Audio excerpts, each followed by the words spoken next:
Well, the title comes from the first proper letter that Charles Manson ever wrote me back in the spring of 1975.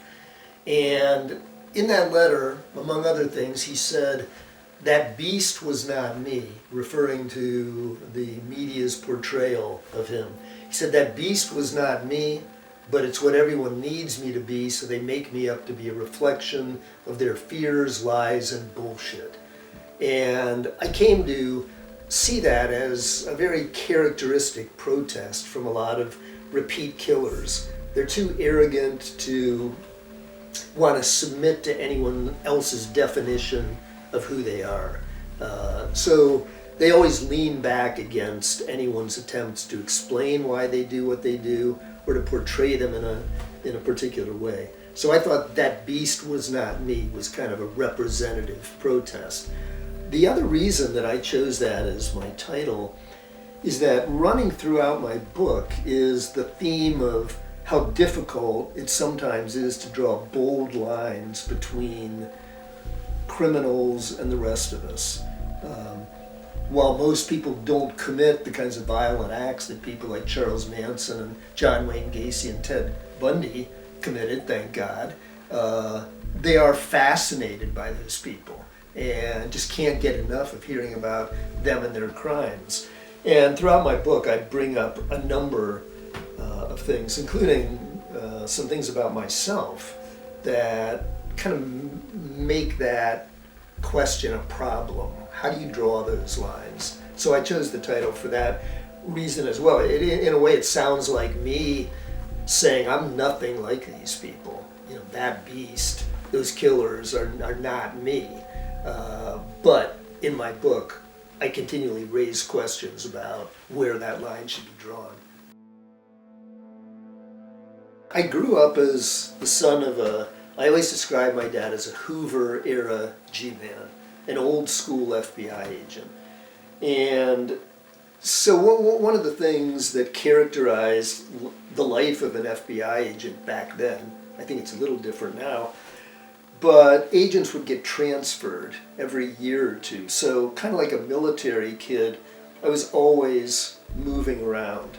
I think I lived in 8 different places before we kind of settled for good in Western New York, near Niagara Falls, right before I was going to begin my 4th grade year.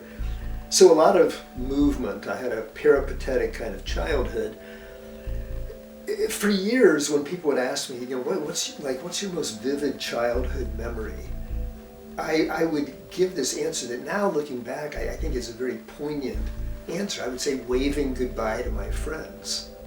And, you know, that was what a lot of my early childhood consisted of, living in a place a year, then waving goodbye to my friends and getting ready to go somewhere else. So growing up the son of an FBI agent meant a lot of emotion. It also meant that in the air that I breathed growing up was talk of criminal justice and criminals and the law. And so I was interested in that in my young way. And I was also interested, for reasons I can't totally account for, I was always interested in outsiders and outliers and unusual, strange people. And in one sense, I think, well, I often felt like an outsider myself, getting adjusted to the new school, the new neighborhood, needing to make new friends. So maybe that was part of the reason why I was drawn to all kinds of strange, unusual people, snake handlers, criminals. In my book, I tell the story of when I was 8 years old, and in 3rd grade, my dad was assigned to FBI headquarters in Washington at the time, and we went on a family trip to Ford's Theater. And most kids probably would have come away from that with a renewed interest in the Civil War or Abraham Lincoln. Not me. I couldn't get enough of the conspirators who were involved in the plot to kill the president. There were 8 of them. And I studied this pamphlet my parents bought me called The Crime at Ford's Theater, learned the backgrounds of all these people, still have vivid, like photographic images of them in my mind 60 years later. So I was only 8 and already kind of exhibiting that fascination with criminals and outsiders that became a hallmark of my adulthood. Becoming a forensic psychologist never occurred to me during my childhood, my adolescence, or my young adulthood. We can maybe get to this later, but the thought of becoming a forensic psychologist didn't enter my mind until I guess I was 30 or in my early 30s. That was the first time I ever considered that as a career option.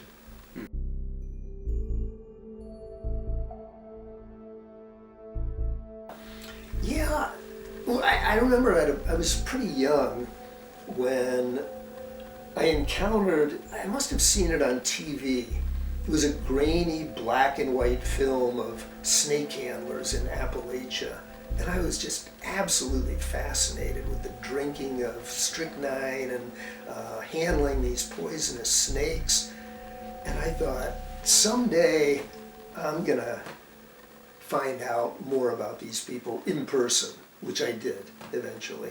But that was one example. I was also, I don't know exactly when this began, though I have a couple ideas, but I was always fascinated in sideshow performers, otherwise known as freaks, and the people who flocked to see them, and the interesting dynamic between the audience and the performers. I was also interested in severely mentally ill people. My paternal grandfather was a psychiatrist and the superintendent of a number of large psychiatric hospitals in New England during my years growing up. So we would go to visit him and my grandma and walk around the grounds of these hospitals and just see these people behaving in ways that were at once terrifying and fascinating to me.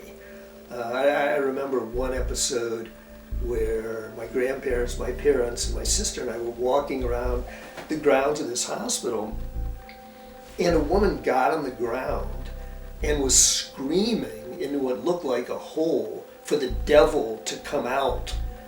And I was old enough to think that perhaps he was down there and might come out, but I just thought, you know, why is this woman behaving that way?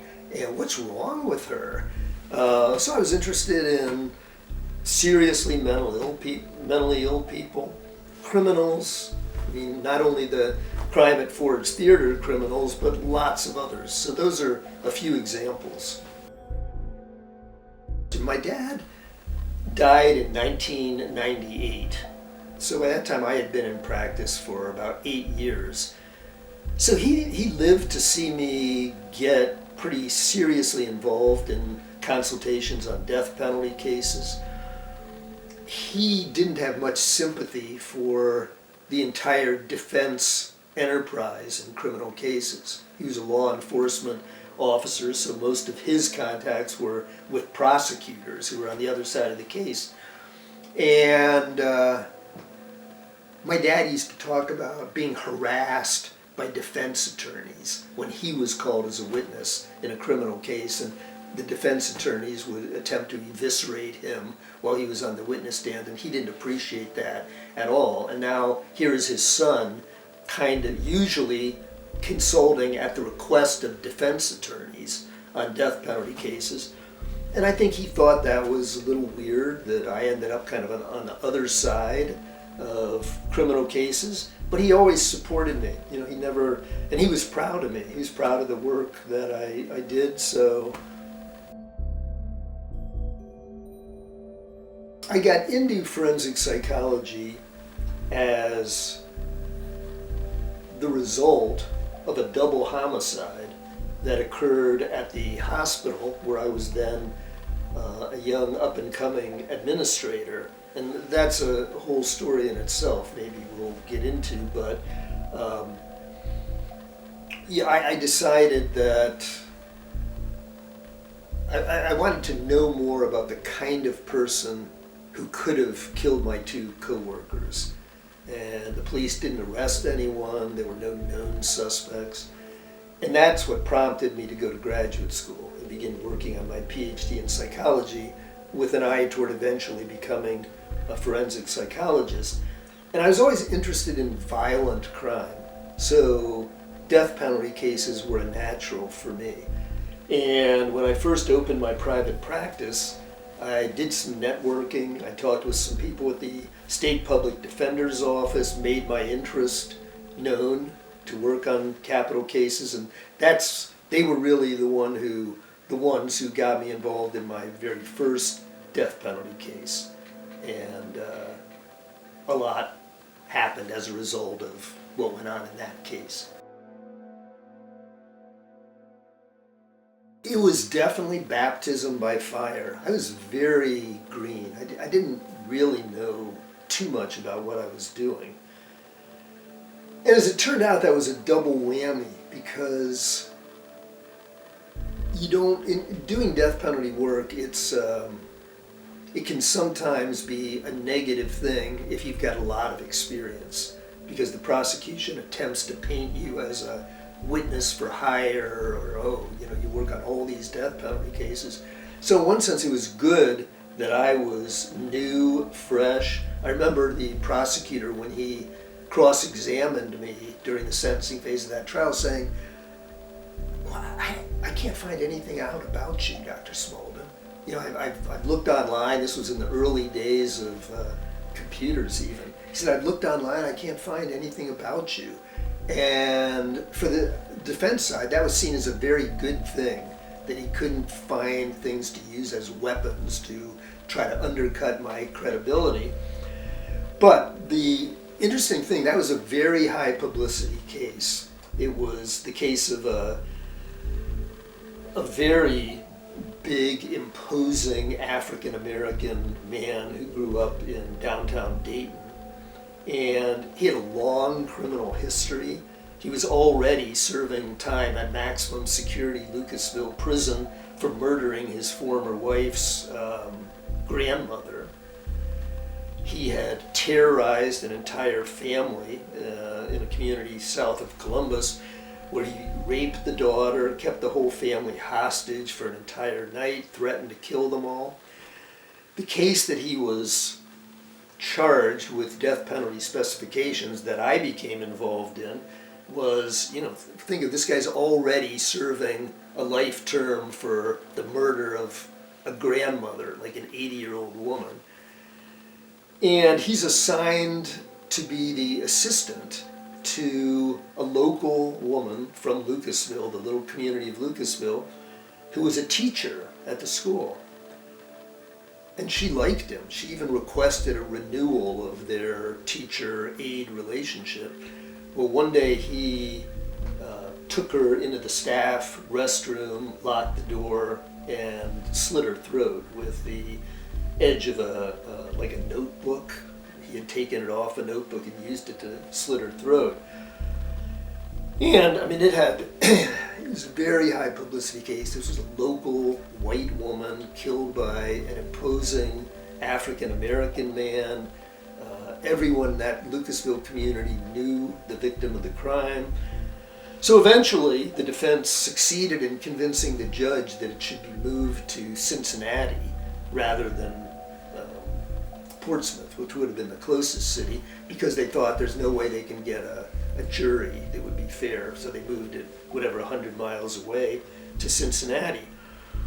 But everyone assumed that Eddie Vaughn, who was the defendant in that case, would get the death penalty.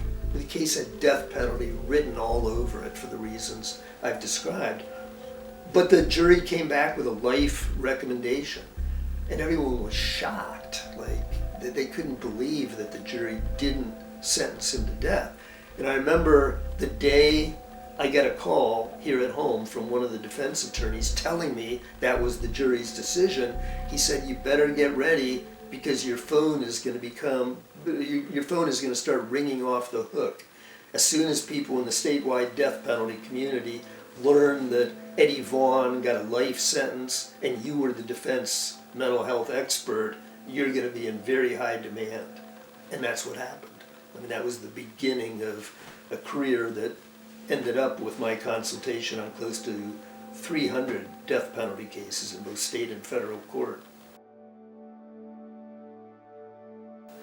My job was never to advocate for the person who was suspected of committing the crime. And I wasn't there to try and advance the defense cause. I was basically there as an educator to tell the jury what I had learned as a result of multiple interviews with the defendant, interviews with family members, review of thousands of pages of background records, educational records, health records, criminal justice records, juvenile court records. And so I always saw my role as an educator. And if I ever came across to a jury as an advocate for the defense side or an opponent of the death penalty, which I am personally, but I mean, if I ever came across as someone who was advocating for the defense cause, I would immediately lose my credibility.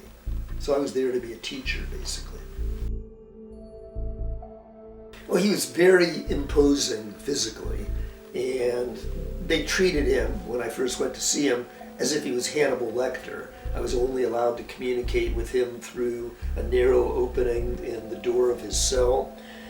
But what surprised me about him, in light of his history as a very violent man, not only killing this teacher at Lucasville, but he had prior violent offenses as well. So I think I was expecting that he would be difficult for me when I went to interview with him and do testing with him and interact with him, and he wasn't at all. He was deferential, respectful.